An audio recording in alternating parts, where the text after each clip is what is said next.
تعلم على العلماء حتى تعرف الإسلام صحيحا. إن الحمد لله نحمده ونستعينه ونستغفره ونعوذ بالله من شرور أنفسنا ومن سيئات أعمالنا.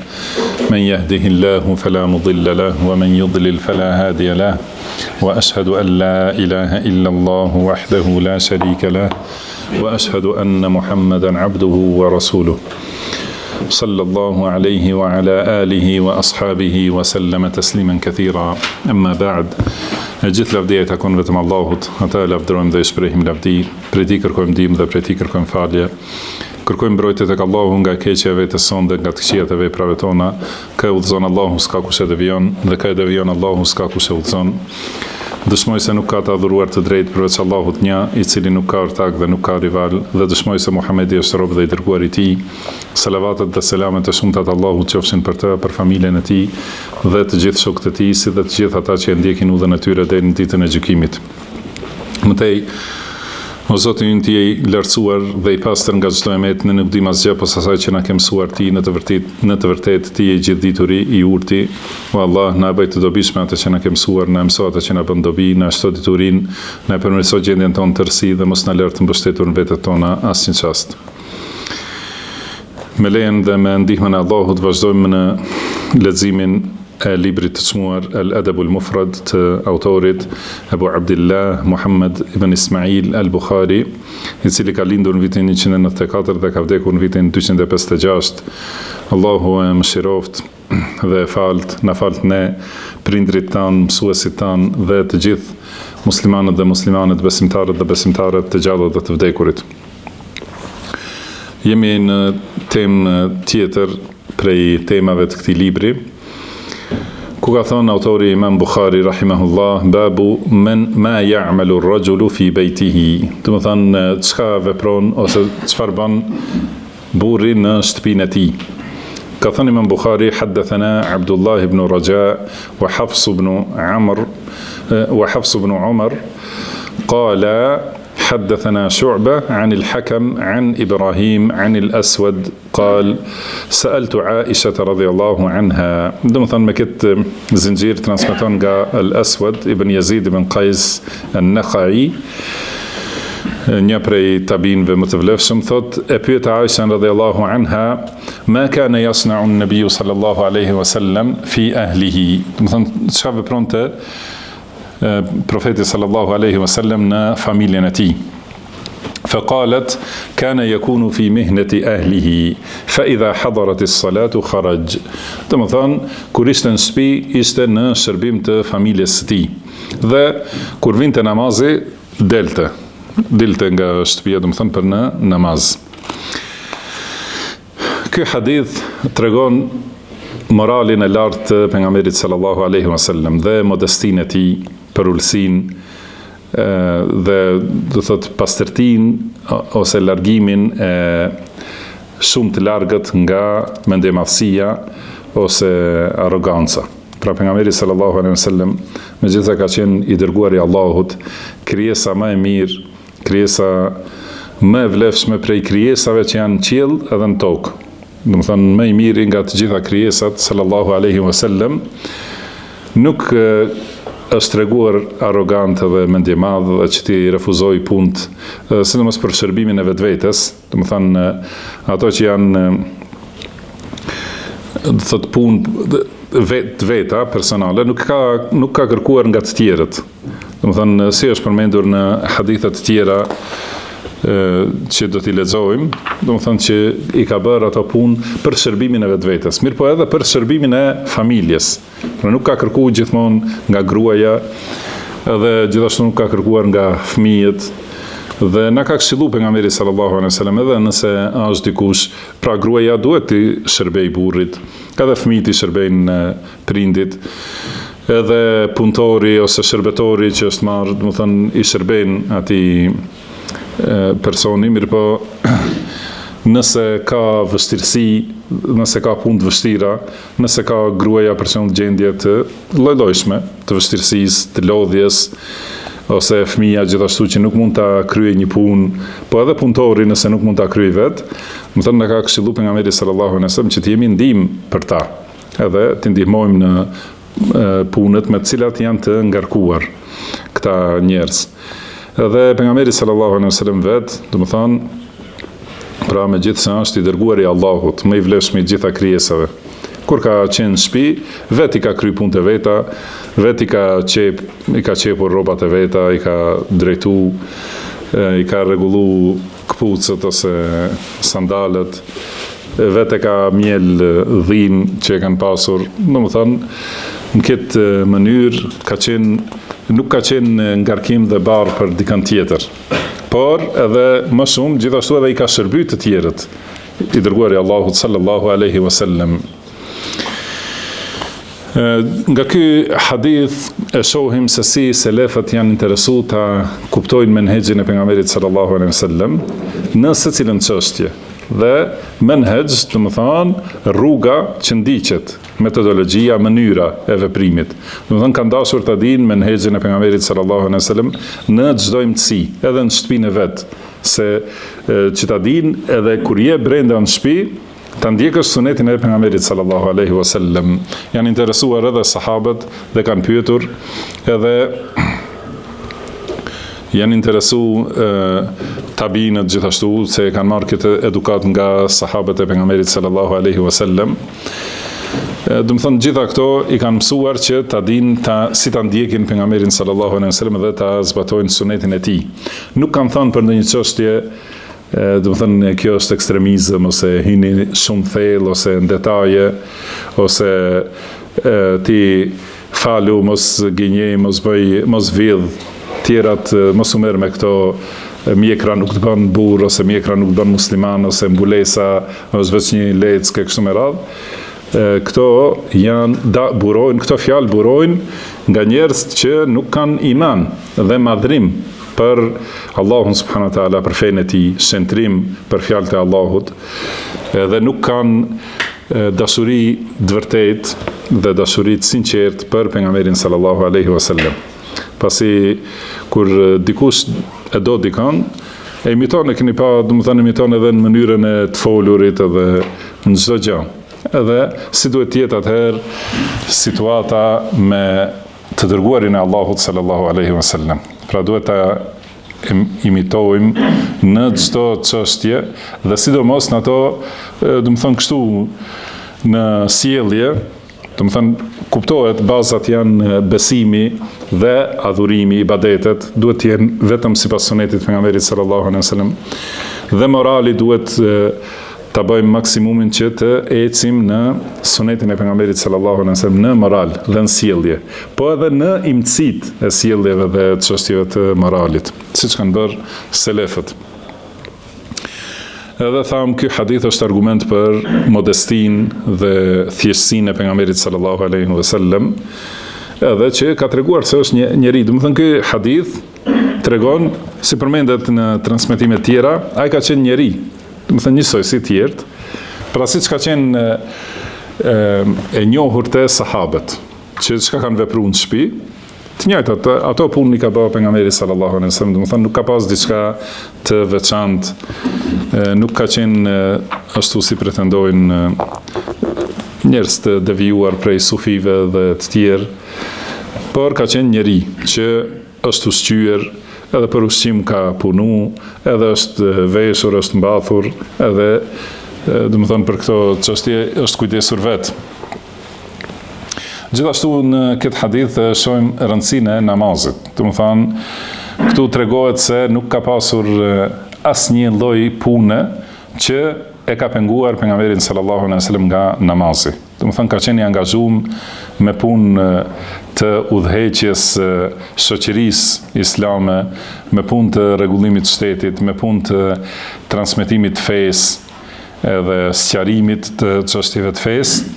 Ka qenë me angazhime të shumta, edhe ka qenë me punë të dunjas po ashtu, domethënë si punë në shtëpi, por asnjëra prej këtyre nuk e ka penguar nga kryerja e namazit në kohën e vet. Në momentin që ka ardhur namazi, i është drejtuar pastërtisë, do thotë avdes edhe çka ka pas nevojë, dhe është drejtuar në namaz. Domethënë nuk ka pasur ndonjë punë që e ka llogaritur si arsyetim Madje do të thënë edhe në luftë kemi rregulla si falet namazi, edhe nëse është e mundshme, pa marrë parasysh vështirësitë dhe rrezikun, nëse është e mundshme, falet me xhamat.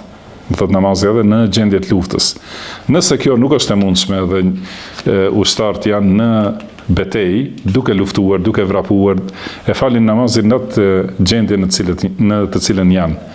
Nuk ka arsyetim për asnjë situatë, ose asnjë situatë nuk është arsyetim për vënimin e namazit ose lënien e plot. Nuk ekziston, ose për faljen kaza, do të thënë nuk ekziston asnjë argument në shariatin e Allahut që ja lejon dikujt ta vonojë namazin, ta nxjerrë prej kohës edhe pastaj të mund ta falë. Thot atëherë, ai e ka lënë, nëse ka qenë i vetëdijshëm dhe ka hyrë koha namazit dhe ka dalë koha namazit, pastaj do ta falë atë namaz, nuk pranohet edhe nëse e fal 1000 herë, sepse ka thënë pejgamberi sallallahu alaihi wasallam, men amila amalan laysa alayhi amruna fa huwa rad. Do të thonë kush bën një vepër që nuk është sipas urdhrit ton, është i refuzuar. Dhe ai që e fal namazin jashtë kohës, pasi ka kaluar koha, cili është argumenti i tij nga urdhrat e Allahut ose pejgamberit sallallahu alaihi wasallam që mund ta falë? Nuk ka. Përveç në rastin e mungesës së vetdijes. Dhe vetdia mungon ose me gjumë, ose për shembull alivanosi humbje të vetdijes, atëherë nuk është i vetdijshëm njeriu. Edhe gjithashtu mungesa e pjesshme e vetdijes që është harresa. Do të thënë nëse harron se nuk e ka fal namazin dhe kur i kujtohet ose kur i del gjumi, kur i kthehet, do të thënë vetdia për namazin, duhet ta falë më një herë.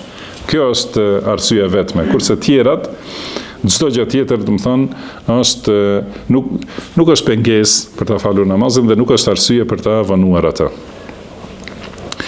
Në hadithin tjetër thot haddathana Musa, pra thot Imam Bukhari rahimahullah, haddathana Musa, na ka treguar Musaj, قال حدثنا مهدي بن ميمون عن هشام بن عروة عن أبيه قال سألت عائشة رضي الله عنها. Ky zinxhir do të thonë është nga Urwa ibn Zubair, do të thonë Hisham ibn Urwa transmeton nga babai i tij Urwa ibn Zubair, thot e pyet Aisha radhiyallahu anha, ما كان النبي صلى الله عليه وسلم يعمل في بيته. Kemi përmendur tjera herë dhe me siguri edhe ju e dini, për na tregoni dash Urwa ibn Zubair çka ka Aisha. Teze, ahsant. Ka pyetur ma kana an-nabiy sallallahu alaihi wasallam ya'malu fi baytihi. Do të thonë çka ka vepruar pejgamberi sallallahu alaihi wasallam në shtëpinë e tij. Qalet yakhsifu na'lahu wa ya'malu ma ya'malu ar-rajulu fi baytihi. Do të thonë i rregullonte sandalet e tij dhe bënte atë që bën një burr, do të thënë në shtëpinë e tij. Po ashtu ka thënë Imam Bukhari rahimahullah, haddathana Ishaq قال أخبرنا عبد الله بن الوليد عن سفيان عن هشام عن أبيه قال سألت عائشة, gjithashtu me këtë zinxhir tjetër nga Urwa ibn Zubair, thot pyet Aisha radhiyallahu anha, ma kana an-nabiy sallallahu alayhi wa sallam yasna'u fi baytihi, qalet e ka pyetur çka bënte pejgamberi sallallahu alaihi wasallam në shtëpinë e tij, ajo ka thënë ma yasna'u ahadukum fi baytihi, do të thonë siç vepron secili prej jush në shtëpinë e tij, yakhsifu an-na'l wa yarqa'u ath-thawb wa yakhit, do të thonë i rregullonte ose i shtrëngonte sandalet, do të thonë kur përdoren ato mund të lirohen ose t'i dalë ndonjë lidhës e kështu me radhë, i rregullonte ato, i arnonte rrobat dhe qepte, pra i dërguari Allahut sallallahu alaihi wasallam. Pastaj thot Imam Bukhari, haddathana Abdullah qala haddathani Muawiya ibn Salih an Yahya ibn Sa'id an Amra qila li Aisha. Do të thonë me këtë zinxhir transmetohet nga Amra, thot se i është thënë Aisha, pra është pyetur Aisha radhiyallahu anha, madha kana Rasulullahi sallallahu alaihi wasallam ya'malu fi baytihi, çka vepronte pejgamberi sallallahu alaihi wasallam në shtëpinë e tij? Ajo ka thënë kana basharan min al-bashar, do të thonë ishte një njeri prej si të gjithë njerëzit, yafli thawbahu wa yahlibu shatahu, do të thonë i rregullonte rrobat dhe e milte delen. Më thënë, këtë transmetim përmendet delja që e kanë pasur. Do thotë, këto hadithe të gjitha tregojnë për punët e zakonta që i ka bërë pejgamberi sallallahu alaihi wasallam, pa ndonjë dallim, edhe pa kryenësi, do të thënë nuk është tregu kryenësi ndaj punëve, por ka qenë i thjesht, modest, i afërt dhe i dashur për familjen e tij. Dhe prandaj ka thënë pejgamberi sallallahu alaihi wasallam, khairukum li ahlihi. Do të thënë më i miri prej jush, prej besimtarëve, është ai që është më i mirë me familjen e tij. Wa ana khairukum li ahli. Dhe unë jam më i miri, do të thënë ndaj familjes sime. Edhe me të vërtet, vështirë që mund dikush të arrijë nivelin e pejgamberit sallallahu alaihi wasallam. Po kjo nuk do të thonë që njeriu nuk duhet të mundohet të jetë në rrugën e pejgamberit sallallahu alaihi wasallam. Dhe edhe këtë duhet ta kuptojmë se si pejgamberi sallallahu alaihi wasallam s'mund të bëhemi, se ashtu na thonë te do mu bëj si pejgamberi, nuk mund të bëhemi si pejgamberi sallallahu alaihi wasallam. Mirë, po mund të përpiqemi të jemi si ai. Do thonë të ecim në rrugën e tij sallallahu alaihi wasallam. Edhe ta mësojmë modestin, edhe mos kemi diçka, do të thënë ato punë që janë të pastra dhe të ndershme, asnjëherë nuk duhet burri ta ndjej këtë si nënçmim ose turp. Do të thënë ka punë që janë me të vërtetë të turpshme, që e ulin nivelin e pastërtisë moralit, edhe i bajnë shumë njerëz, edhe mendojnë se ajo është burrni.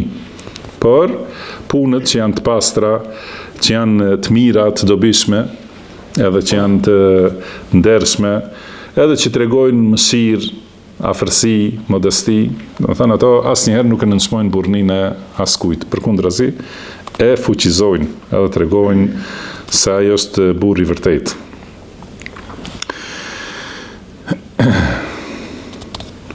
Pastaj në hadithin tjetër, që është temën tjetër, ka thonë Imam Bukhari rahimahullah, babu idha ahabba ar-rajulu akhahu falyu'limhu. Do thënë kur dikush e do vllajën e vet, le t'i tregoj. Do thënë një besimtar do një besimtar tjetër, duhet t'i tregoj. ثوت إمام بخاري حدثنا مسدد قال حدثنا يحيى ابن سعيد عن ثور قال حدثني حبيب ابن عبيد عن المقدام ابن معدي كرب رضي الله عنه كان قد أدركه. ثم ترانسميتون حبيب بن عبيد nga مقدام ابن معدي كرب رضي الله عنه. Thot se e ka arritur, do të thënë ka takuar atë, ka qenë e ka arritur sa ka qenë gjallë. Transmeton prej tij, thot se ka thonë pra ky sahabi, qala an-nabiy sallallahu alaihi wasallam idha ahabba ahadukum akhahu falyu'limhu annahu ahabbahu. Kur dikush e do vllajën e vet, le t'i tregoj se e do.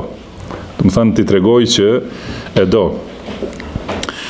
Dashuria mes besimtarëve, dashuria mes muslimanëve është pjesë e imanit. Madje është, do thotë, nëse e do njeriun e do vetëm për shkak të imanit, edhe vetëm për shkak të pasimit të sunetit pejgamberit sallallahu alaihi wasallam, për asgjë tjetër.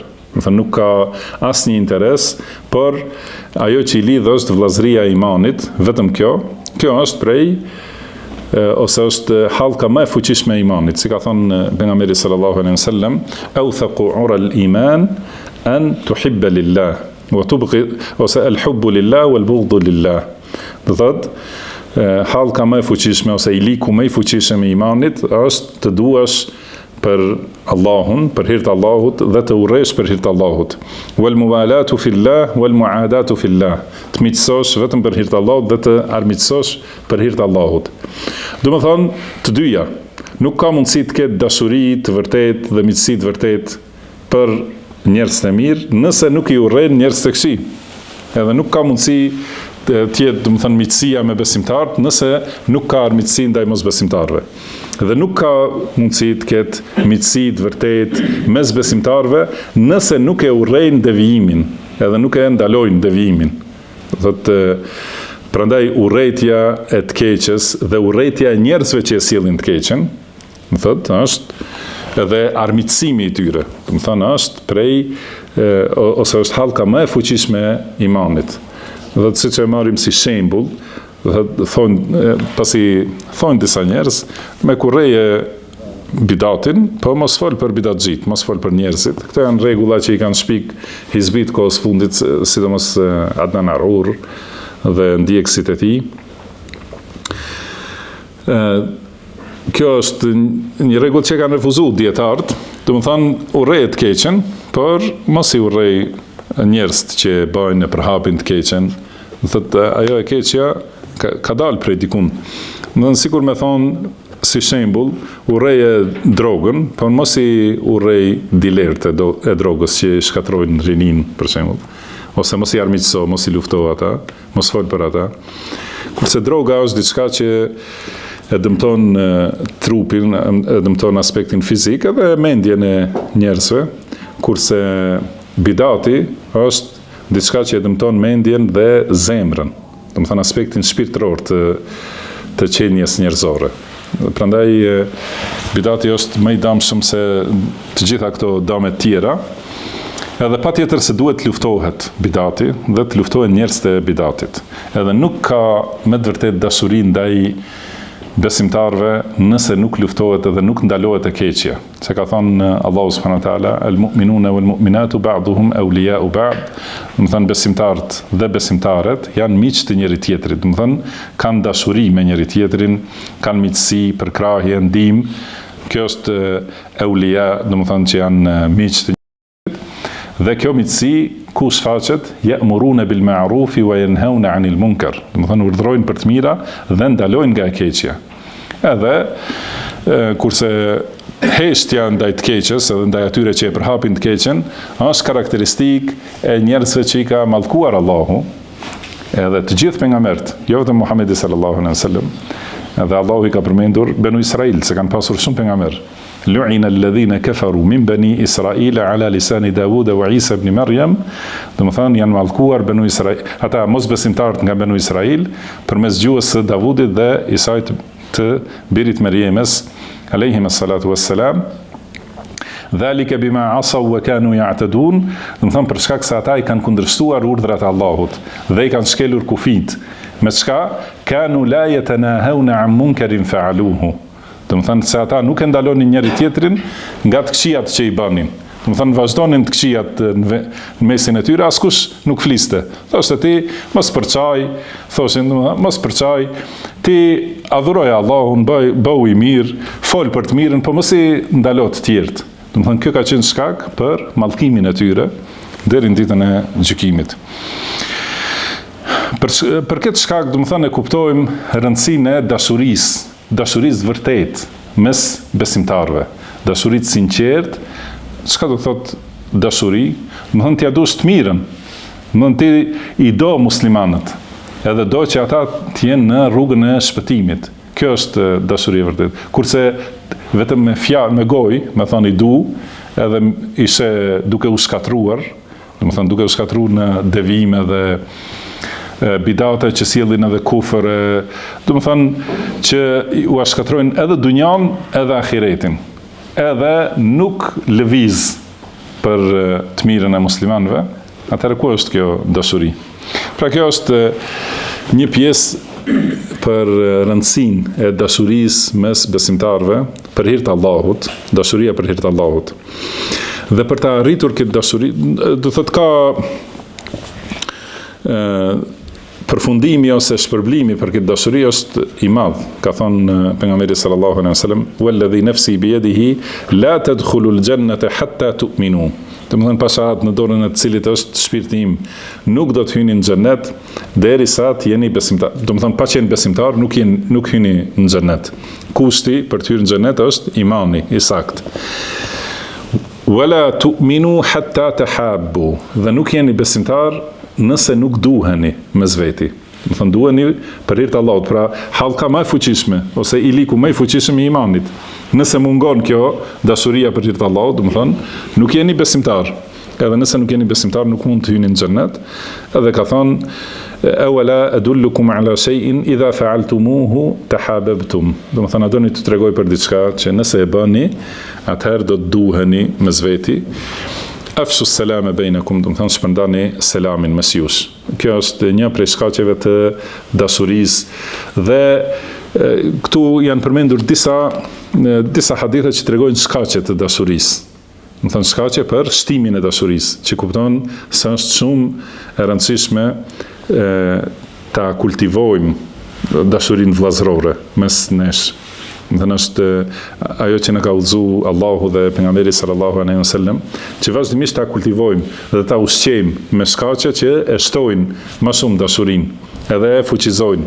Edhe një prej shkaqeve është në hadithin e temës që kemi, që është ti tregosh vëllajtan, nëse ekziston dashuri, me të vërtet, jo dashuri e rrënjshme, do dikan për imanin, për moralin që ashe, për interesimin, kujdesin për fenë, më thonë, atëherë është shkak që të shtohet kjo dashuri nga të dyam, do më thonë që ti tregosh, ta lajmërosh për këtë dashuri, ti thush të dua për hir të Allahut, edhe kjo pastaj ban që t'i shtohet edhe dashuria ti, edhe i shtohet dashuria dhe thansit, kur ja thot dikujt, edhe ai që e dëgjon gjithashtu është shkak për shtimin e dashurisë.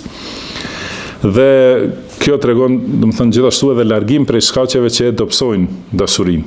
Edhe do të flasim për disa hadithe. Do të thënë, është detyra jonë që t'i bëjmë shkaqet që e shtojnë dashurinë vëllazërore dhe t'i eliminojmë shkaqet që e pengojnë ose dobësojnë dashurinë mes vëllezërve.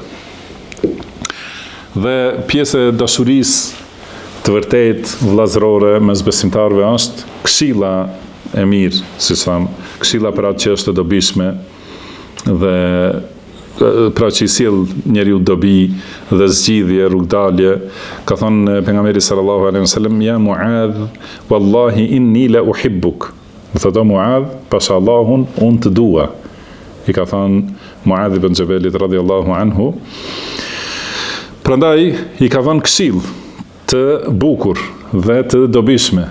Ka thonë fela tada' dubura kulli salatin an taqul, do të thonë prandaj asnjëherë në fund namazit mos e lër pa thënë Allahumma a'inni ala dhikrika wa shukrika wa husni ibadatik.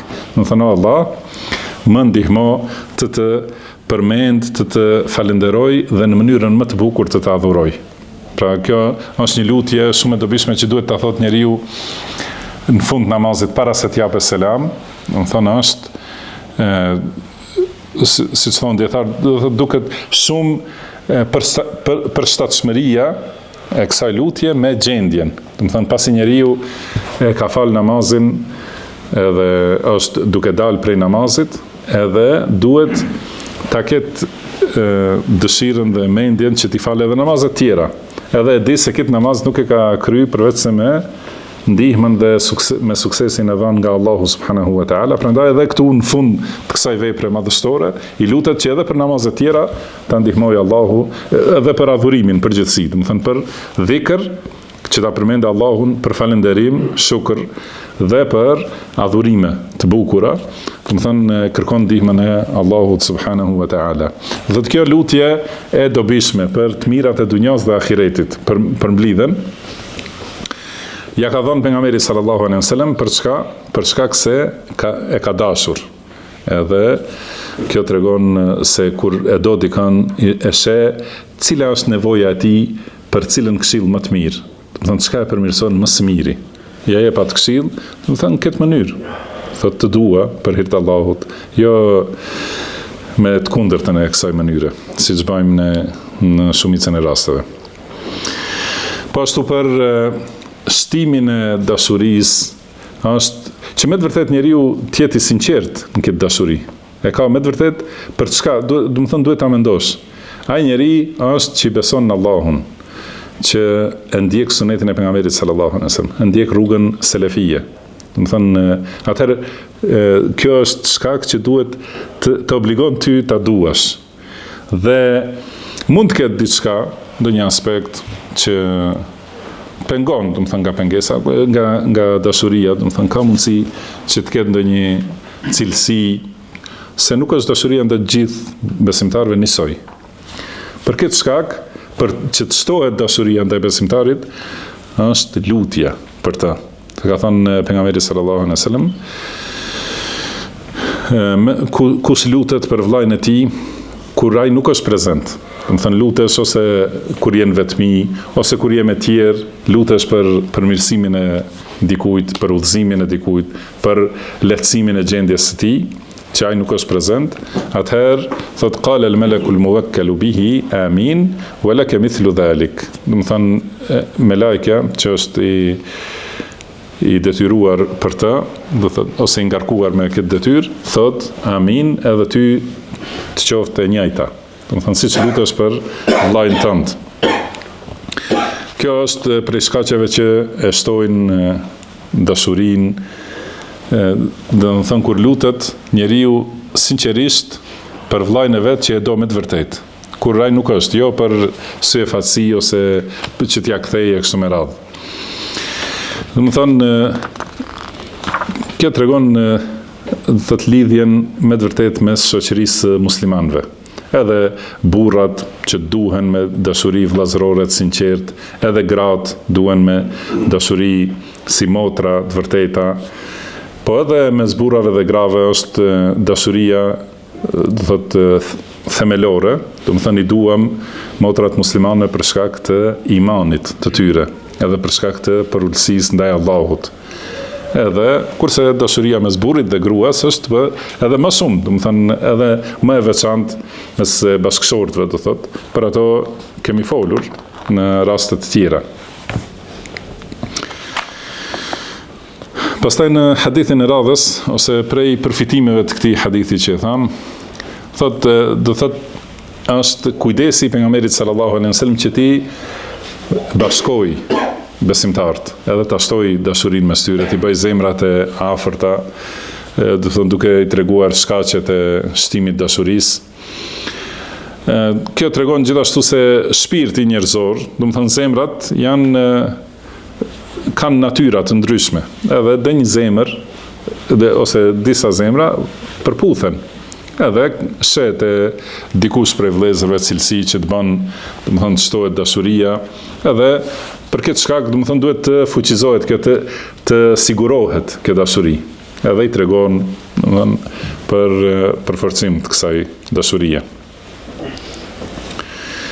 Në hadithin e radhës pra thot Imam Bukhari rahimahullah, haddathana Yahya ibn Bishr, qala haddathana Qabisa, قال حدثنا سفيان عن رباح عن أبي عبيد الله عن مجاهد قال لقيني رجل من أصحاب النبي صلى الله عليه وسلم. Dhe transmeton Mujahidi, që është një prej dietarëve më të mëdhenj të tabiinëve. Edhe Mujahidi ka thonë, e kam lexuar Kur'anin para Abdullah ibn Abbasit 30 herë. Edhe për secilin ajet e kam pyetur, do të thënë këto 30 herë, pra nuk ka qenë lexim vetëm për shqiptim, por lexim me tefsir. Do të thënë 30 herë kam mësuar tefsirin e gjithë Kuranit nga Abdullah ibn Abbas. Thot laqiyani rajulun min ashabin nabi sallallahu alaihi wasallam. Do të thënë takoi një njeri prej sahabeve të pejgamberit sallallahu alaihi wasallam. فأخذ بمنكبي من ورائي, edhe më kapi në supe nga mbrapa. Qala ama inni uhibbuk. Më tha, kjo ama është si me kuptimin e betimit, me të vërtet më thënë të dua. Dhe thot, atëheri ka thonë Mujahidi, ahabbaka alladhi ahbabtani lahu. Më thënë të dasht ai për hir të cilit më do ti mua, ose si ka në tjera transmetime të dashtë Allahu që ti ndeshe për hir të tij. Edhe atëherë ka thonë ky sahabi, laula anna Rasulullahi sallallahu alaihi wasallam qal idha ahabba ar-rajulu ar-rajula falyukhbirhu annahu ahabbahu. Do të thënë kur ka thonë pejgamberi sallallahu alaihi wasallam, kur dikush e do dikënd, atëherë le ti tregoj, le ta informoj se e do. Thot sikur mos ishte kjo fjalë, ma akhbartuk, domethënë nuk do të kisha thënë të dua. Pra është se e kam dëgjuar këtë nga pejgamberi sallallahu alaihi wasallam. Pastaj thot qala thumma akhadha ya'ridu alayya al-khitba. Pastaj filloi domethënë të më ofroj fejes. Do thot pasi ka thënë që të dua, ka thënë domethënë të ofroj për martesë, domethënë për dika prej familjes së tij ose për dikën prej vajzave që e kanë dërguar. Ka thënë ama inna indana jariyatan ama innaha awra. Domethënë ne kemi një vajzë, pra xharia mund të jetë me kuptimin e vajzës së re ose robresh. Ka thënë mirë po ka sjellje të keqe. Domethënë është pra me sjellje të ashpër. Pastaj ka vazhduar, do thotë qëllimi i hadithit është që i ka thënë ky sahabi Mujahidit, tabiut i ka thënë të dua, domethënë për hir të Allahut, edhe ja ka kthy të dashur Allahu që më do ti për hir të tij. Pra tham dashuria është mes besimtarëve se Allahu ka thënë innamal mu'minuna ikhwa. Pra besimtarët janë vëllezër.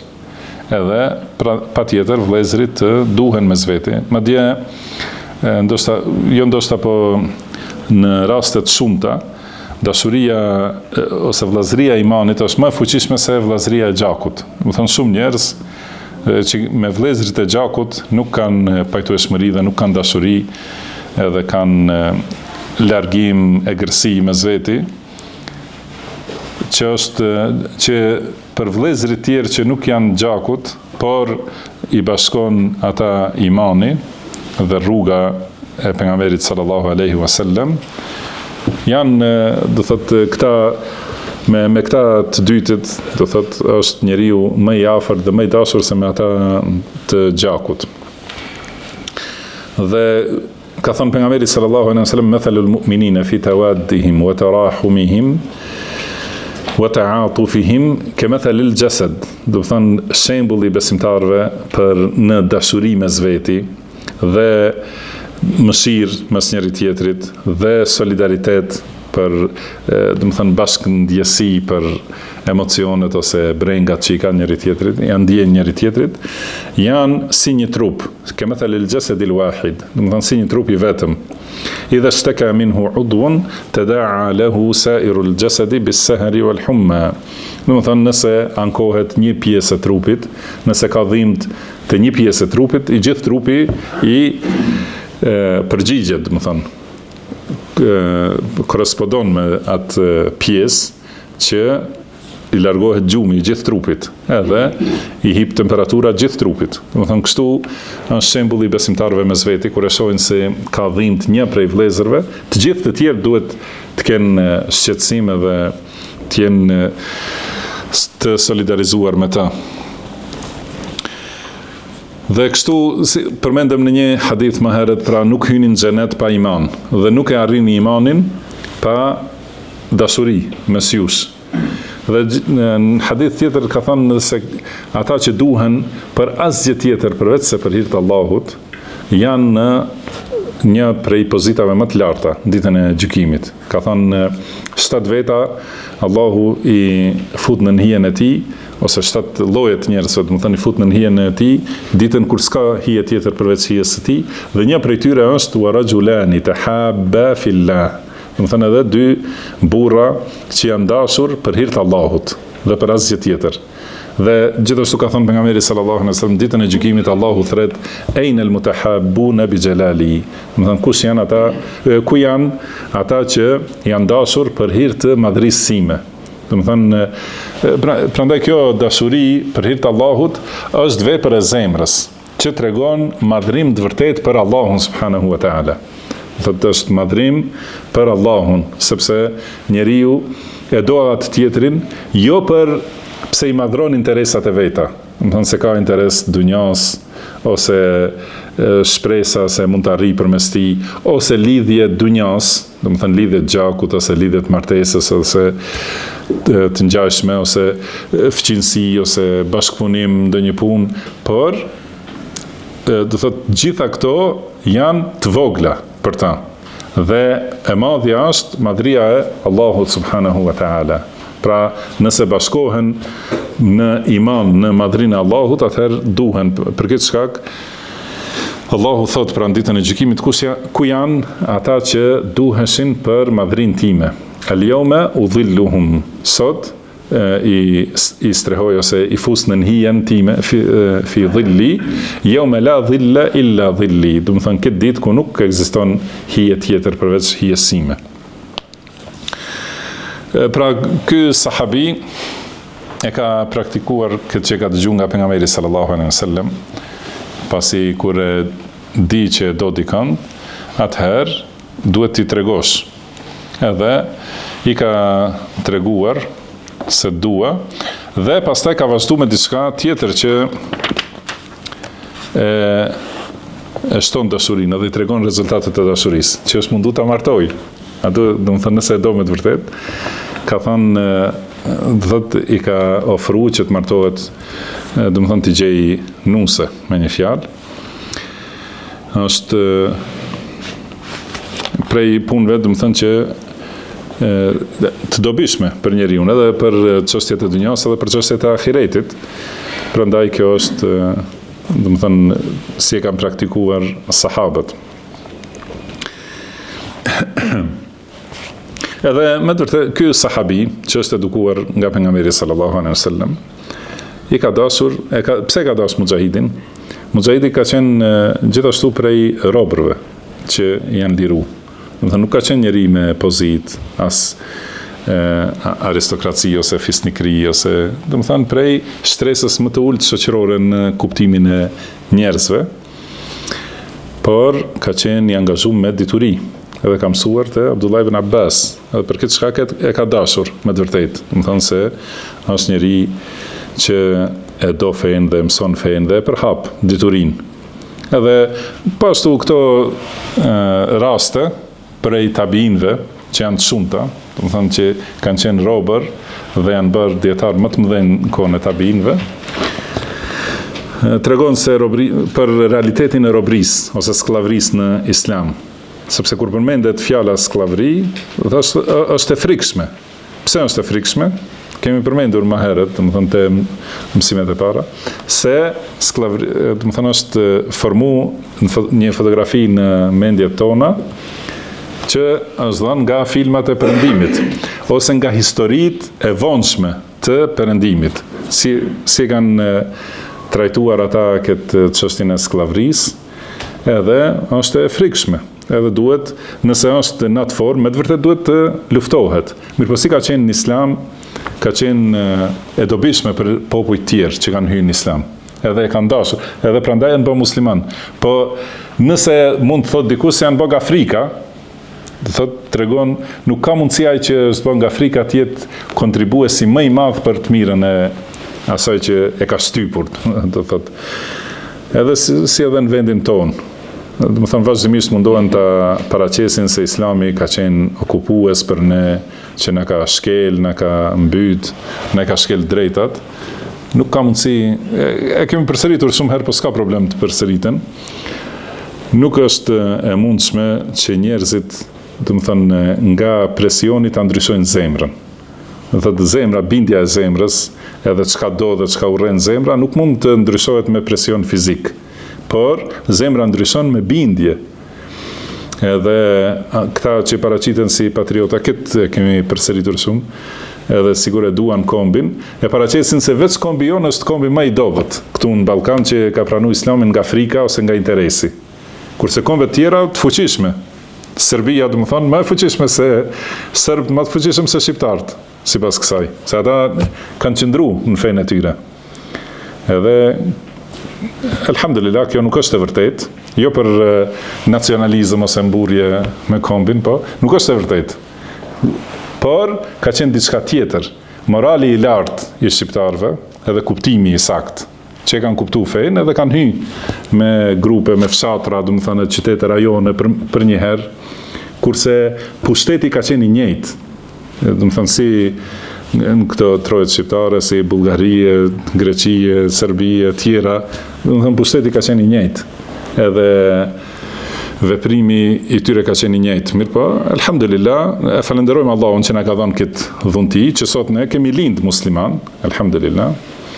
Por argumenti tjetër është që pastaj për 50 vite, do thot një gjenerate plot, është mundu komunizmi që ta shkule islamin nga zemrat e njerëzve, dhe nuk ka mundur. Kjo që themi se s'mund të ndryshoj zemra nga presioni jashtë. Mundet gradualisht, mundet ndonjëherë duke mos pa islam njerëzit që largohen edhe nga dhënien e epshet e kështu me radhë, edhe devijimet e idetë devijuara, mund ndodhe, mirë po, vetëm nga pushteti i devijum nuk devijojnë zemrat, si ka thënë Shekull Islam Ibn Taymija. Më thënë, prandaj, me marë Ibn Taymija, ka thënë, jo Shekh Rabia, dhe thëtë, ka thënë qofse, pra lufta kundër bidatxive është më e rëndësishme se lufta kundër mosbesimtarve. Sepse, nëse mosbesimtarët na okupojnë, me thonë, na ngadhnjejnë, nuk mund të ndryshojnë atë imanin që është në zemër. Islamin që e njohin njerëzit në zemër, këtë nuk mund të ndryshojnë. Përveç se mund të jetë si pasojë dytësore, si me thonë, ose e më vonshme. Kurse kur fuqizohen bidatxhit, atëherë e ndryshojnë imanin që është në zemër, me njëherë. Do të thonë, rreziku prej tyre është më i madh, prandaj lufta kundër tyre është më e rëndësishme. Për këtë shkak besimtar duhen mes veti, ta përkrahin njëri tjetrin, të jenë si një trup, dhe gjithashtu në hadith kutsi ka thënë Allahu i lartësuar: "Wajabat mahabbati lil mutahabbina fiyya, wal mutajalisina fiyya, wal mutazawirina fiyya."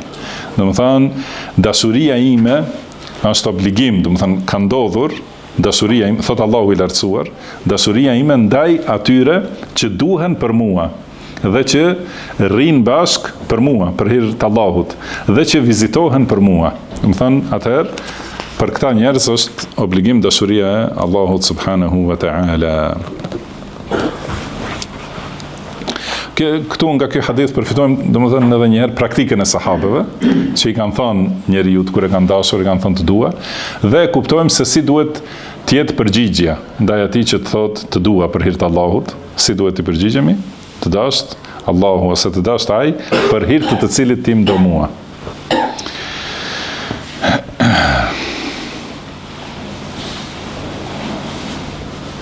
Edhe kjo gjithashtu tregon sa të afërt kanë qenë sahabët dhe tabiinët gjithashtu. Sahabët mes veti në kohën e pejgamberit sallallahu alaihi wasallam, edhe tabiinët mes veti, edhe sahabët me tabiinët. Do të thënë ka shku nga mbrapa, ka kap. Do të thënë kjo tregon afërsi shumë, edhe thjesësi të madhe mes besimtarve. Jo ruajtje, jo kryenetësi, do të thonë, edhe largim si me rezerva, po shumë afërsi. Si ka ndodhur edhe pejgamberi sallallahu alaihi wasallam, dikan e ka kap kështu nga brapa ose ka përqafu, edhe do thotë që ka qenë shkak për shtimin e shakave, afërsisë, qeshjes mes, do të thonë, me dashuri mes besimtarve. Pastaj në hadithin e radhës thot Bukhari rahimahullah: "Haddathana Musa qala haddathana Mubarak qala haddathana Thabit an Anas radhiyallahu anhu qala an-nabiy sallallahu alayhi wasallam." Pra nga Anas ibn Malik radhiyallahu anhu transmetohet se pejgamberi sallallahu alaihi wasallam ka thënë: "Ma tahabba ar-rajulani illa kana afdaluhuma ashaddahuma hubban li sahibihi." Do thotë, çdo herë kur duhen dy veta mes veti, atëherë më i miri prej tyre është ai që më shumë e do tjetrin. Do thotë, ai që ka dashurinë më të madhe ndaj tjetrit është më i mirë dhe më i vlefshëm te Allahu subhanahu wa ta'ala.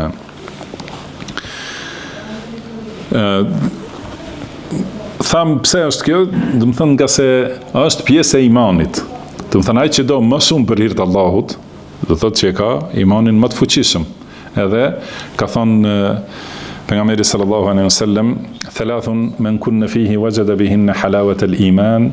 Do të thënë kush ka 3 cilësi ose 3 veçori, me to çka? e shijon ëmbëlsinë e imanit.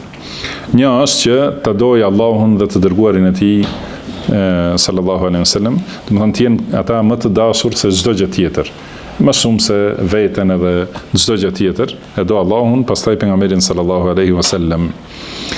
Dhe wa an yuhibba al-mar'a la yuhibbuhu illa lillah. Do të thonë që ta dojë njeriu për asgjë tjetër përveç se për hir të Allahut. Wa an yakraha an ya'uda fil kufri kama yakrahu an yuqdhafa fin nar. Edhe ta urrej kthimin në kufër siç urren të hidhet në zjarr. Po ashtu në hadith tjetër ka thënë pejgamberi sallallahu alaihi wasallam se thot Allahu, pra në hadith qudsi thot Allahu: "Al-mutahabbuna fi jalali lahum manabiru min nurin."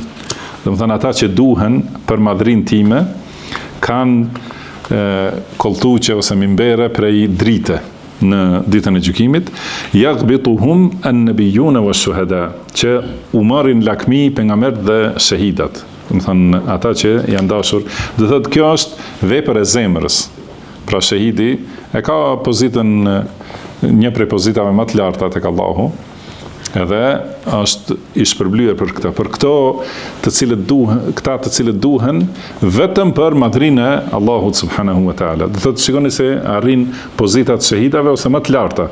Do thënë me dashuri jo për interesa, por vetëm për Allahun e lartësuar.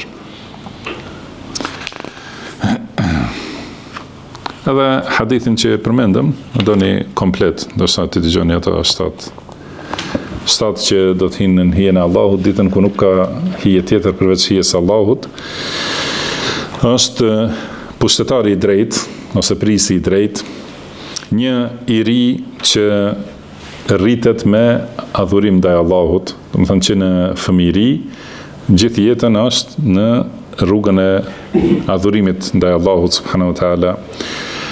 Një njeri që ka zemrën të lidhur me xhamit, 2 veta që janë dashur për hir të Allahut, janë bashkuar për të dhe janë ndarë për të. Një njeri të cilin e thret një grua me pozitë dhe me bukuri, dhe ai thot, unë i friksohem Allahut. Dhe një njeri që jep sadaka dhe e fshehat sadaka aq shumë sa që thuhet, dhe me mund të themi që dora e majt nuk e di se çka ka dhënë dora e djathtë. Edhe një njeri që e përmend Allahun në vetmi dhe i rrjedhin syt me lot. Kjo është hadith muttafaqun alayhi. Pastaj në hadithin tjetër që e ka përmendur Imam Buhari rahimahullah, edhe tema tjetër gjithashtu, ka thënë babu idha ahabba rajulan fala yumarihi wala yasalu anhu. Do të thënë ky hadith gjithashtu e tregon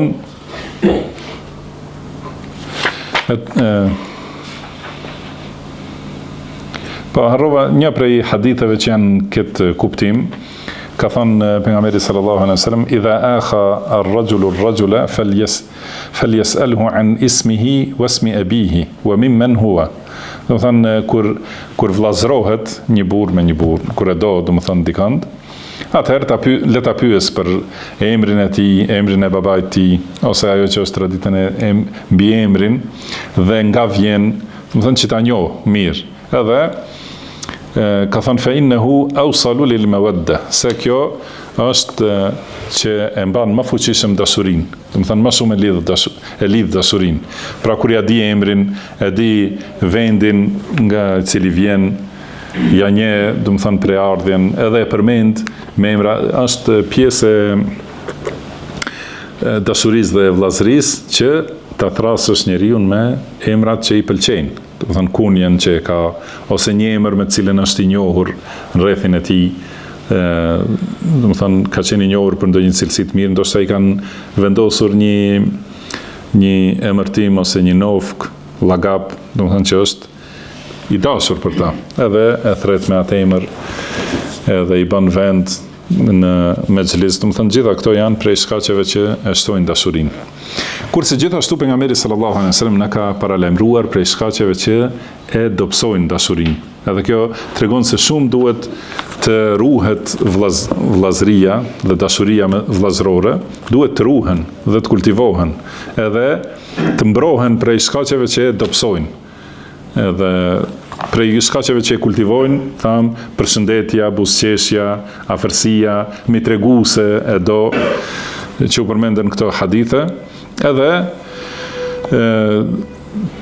çdo shkak që e prish dashurinë mes vëllezërve është shkak i ndaluar për ne. Edhe duhet t'i largohemi, edhe duhet t'i pengojmë ata të cilët mundohen të sillin shkaqe që e dobësojnë ose e prishin dashurinë. Pra në këtë temë, thot Imam Bukhari, babu idha ahabba rajulan fala yumarihi wala yas'alu anhu wala yas'al anhu.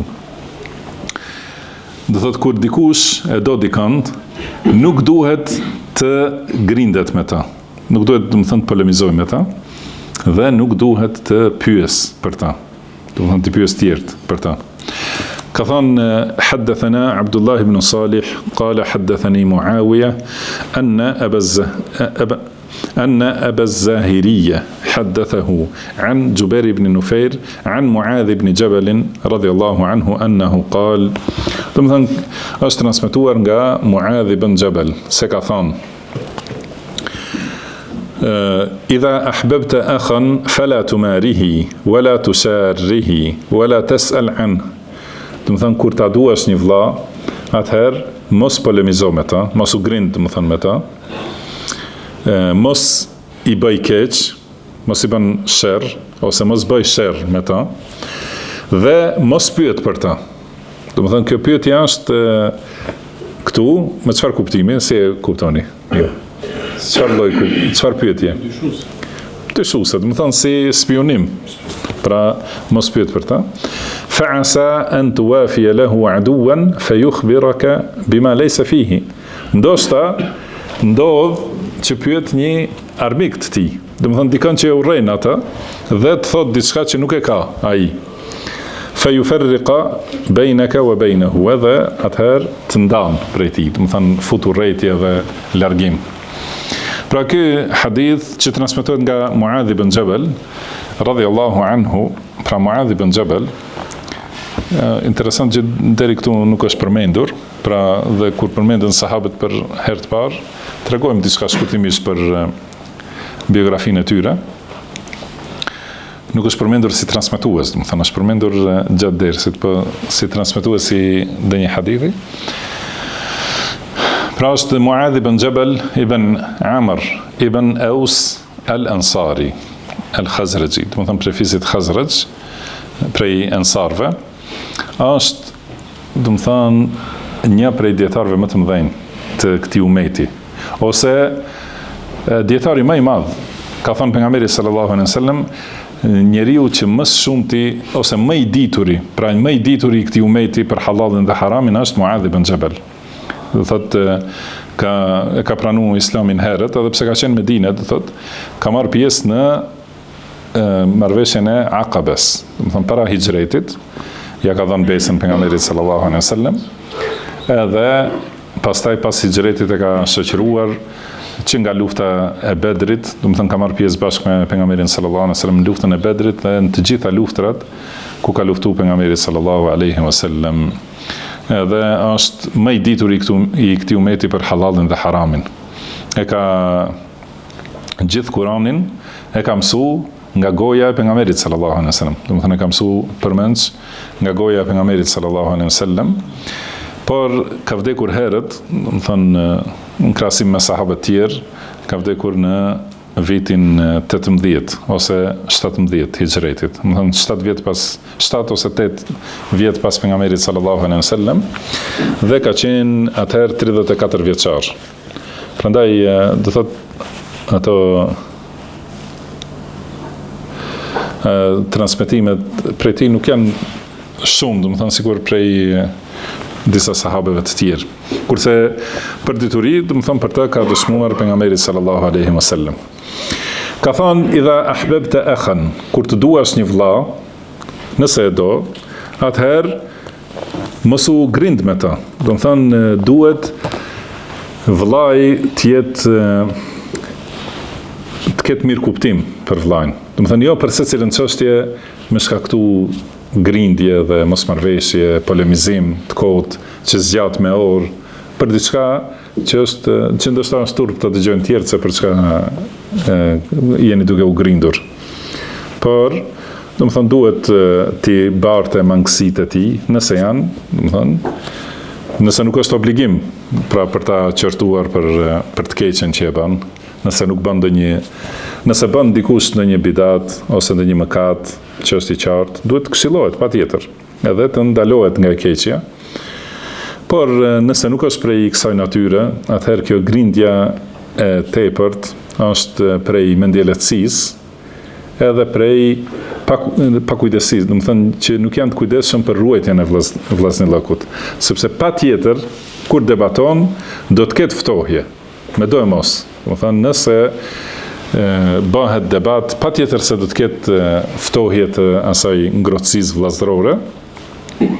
Për këtë shkak duhet njeriu të largohet maksimum, përveç nëse e sheh që është obligim fetar, nëse është obligim nga Allahu subhanahu wa taala. Dhe la tusharrihi, do të thënë mos i bëj të keqe, është për qëllim, ose mos shkakto diçka që do të thënë dëmton ata, edhe që mund ta detyrosh që edhe ai të ta kthej me të keqe, se kuptohet, kjo është e qartë që dobëson vllaznillëkun dhe dashurinë vllazërore, wala tas'al anhu, do të thënë mos pyet për ta, jo për secilën, do të thënë kjo është prej cilësive të këqija që kur nuk e di të fshehtën e dikujt, do të thënë vetëm me pyet ku ishte, çka bani atje, si, do të thënë këto janë gjithashtu prej mendjelehtësisë, edhe nuk janë prej burrnisë. Në Islam ne jemi të obliguar dhe sipas sunetit të pejgamberit sallallahu alejhi dhe sellem që ta pranojmë prej njerëzve atë që është e dukshme. Do të thënë edhe i gjykojmë njerëzit sipas asaj që e shfaqin. Edhe jo, do të thënë për atë çka mund ta kenë në jetë. Kurse bidatxhit, nëse i kundërshton për atë që e shfaqin, thotë ku ma di niyetin, nuk flasin për niyetet, as për të fshehtën, çka e ka në shtëpinë e tij, ose kur është larg është në udhtim. Do të thënë nuk merremi me sekretet dhe të fshehtat e besimtarëve, por me atë që e shohim. Edhe nëse sheh mirësi, moral, fetari, do të thënë e do, edhe mundohesh ta kultivosh këta. Edhe jo të pyesësh për sekretet, se ka mundësi ndonjë sekret që e ka dikush, ti edhe nuk e kupton se si kanë qenë rrethonat ose çka është shkaku. Ndoshta mund të jetë plotësisht i arsyetun, po ti e percepton si të keqe. Po edhe më keq, si thot Muadh ibn Jabal radhiyallahu anhu, më keq është që mund ta pyesësh dikën që e urren atë. Edhe ai të thot diçka në formën më të keqe ose shpif për ta, edhe atëherë kjo shkakton ftohje të dashurisë. Edhe shkakton, do të thonë, përçarje. Gjithashtu Muadh ibn Jabalin radhiyallahu anhu, pejgamberi sallallahu alaihi wasallam ka dërguar në Yemen që të mësoj Islamin banorëve të Yemenit. Pra këto janë disa prej moraleve të larta të sahabeve që i ka mësuar dhe i ka edukuar pejgamberi sallallahu alaihi wasallam. E lusim Allahun e gjithfuqishëm me emrat e tij të bukur dhe cilësitë e tij të larta, na bëj të dobishme atë që na ka mësuar, të na mësoj atë që na bën dobi, të na shtoj deturinë, të na përmirësoj gjendjen tonë tërësi dhe mos na lër të mbështetur në vetët tona asnjë çast. E lusim Allahun që na e përmirësoj dhe të na furnizoj me moralet më të bukura se nuk na jep ato askush posti, dhe të na largoj moralet e këqija se nuk na largon ato askush posti. Dhe lusim Allahun që të na i bashkoj zemrat dhe të na udhësoj në rrugët e shpëtimit. Wallahu a'lam, wa sallallahu wa sallama ala abdihi wa rasulihi nabina Muhammad. Subhanaka Allahumma wa bihamdika ashhadu an la ilaha illa anta astaghfiruka wa atubu ilaik. Wa akhiru da'wana anil hamdulillahi rabbil alamin. Amin.